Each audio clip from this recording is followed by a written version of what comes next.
प्रभु जी, जैसा कि कहते हैं कि परमात्मा कण कण में है, हाँ जी, तो प्राण प्रतिष्ठा की क्या आवश्यकता है? परमात्मा कण कण में है, परंतु भगवान कण कण में नहीं है। भगवान का आवाहन करना पड़ता है, भगवान का आवाहन करना पड़ता है। इसलिए प्राण प्रतिष्ठा की आवश्यकता है, क्योंकि परमात्मा परमात्मा का रोल कर रहे हैं। उनका काम कृपा करना नहीं है,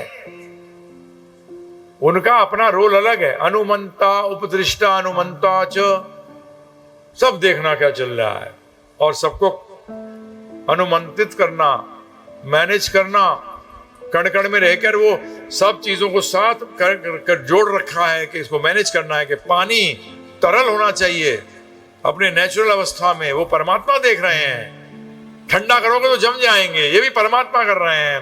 गर्म करोगे तो भाप बन जाएंगे, ये भी परमात्मा देख रहे हैं। सब चीजों को अनुमंता है वो। हमारे कर्मों में वो क्या कर रहे हैं, वो ये परमात्मा के रोल में वो ये कर रहे हैं। अब आपको क्या चाहिए? कृपा चाहिए। परमात्मा के रोल में वो जज है, तो अर्च विग्रह के रूप में वो कृपालु बन जाते हैं। क्या बन जाते हैं? वो भगवान के रूप में आते हैं। तो भगवान को आपका आह्वान करना पड़ेगा कि आइए, मैं आपको भगवान के रूप में देखना चाहता हूं, परमात्मा के रूप में आपके साथ मैं नहीं डिस्कशन करना चाहता। मरूंगा मैं, क्यों गलतियां करता हूं। भगवान तो माफ कर सकते हैं, भगवान तो पिता है।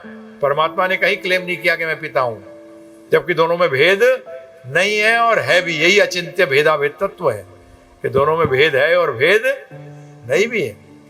इसलिए, और दूसरी चीज, शास्त्र कहते हैं जब आप मूर्ति बनाते हैं, उसको अर्च विग्रह बनाने के लिए आपको भगवान का आह्वान करना पड़ेगा, नहीं तो वो मूर्ति रह जाएगी। और मूर्ति पूजा हम करते नहीं है, हम तो अर्च विग्रह की पूजा करते हैं। वो विग्रह जो अर्चना करने योग्य है, तो मूर्ति अर्चना करने योग्य कैसे बनेगी? जब उसमें भगवान का हम आह्वान करेंगे। अब आह्वान का मतलब क्या होता है? कई बार लोग सोचते हैं कि आह्वान का मतलब आए। अब आप देखिए नरसिंह भगवान के केस के अंदर, वो आए या खंबे में थे? खंबे में ही थे, परंतु आह्वान किया किसने किया? प्रहलाद महाराज ने। कि हैं, इसका मतलब आ गए। तो इसी तरीके से भक्त जब आह्वान करता है तो भगवान प्रकट हो जाते हैं अर्च विग्रह में अर्चना लेने के लिए अपने भक्तों की। इसलिए ये आह्वान तो करना पड़ेगा, बुलाओगे नहीं तो नहीं आएंगे। हरे कृष्णा महामंत्र में क्या कर रहे हो आप? आह्वान कर रहे हो।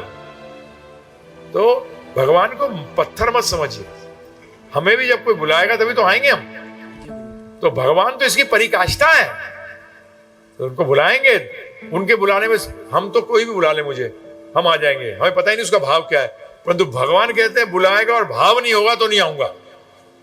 मेरे नाम के साथ में अटैचमेंट होनी चाहिए किसकी? भाव की। अगर भाव होगा यूं आ जाऊंगा, भाव नहीं होगा बुलाता रहे। मैं सोचता हूं, क्योंकि कृष्णा बहुत लोगों का नाम है, कृष्णा अग्रवाल, कृष्णा लूथरा,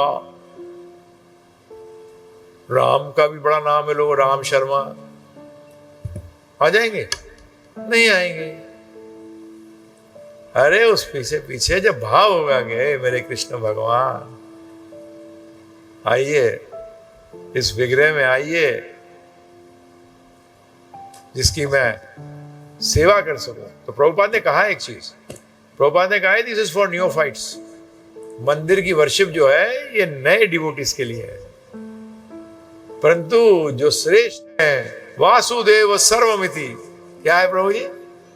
वासुदेव सर्वमिति। वो कभी भगवान को भूलते ही नहीं है, तो हर चीज हर वस्तु को देखते ही भगवान याद आते हैं, भगवान के साथ कनेक्टेड रहते हैं। अरे वाह, भगवान ने खंबे का रूप ले लिया कि टेंट को रखे सही तरह के, हम लोग आराम से कृष्ण कथा सुन सके।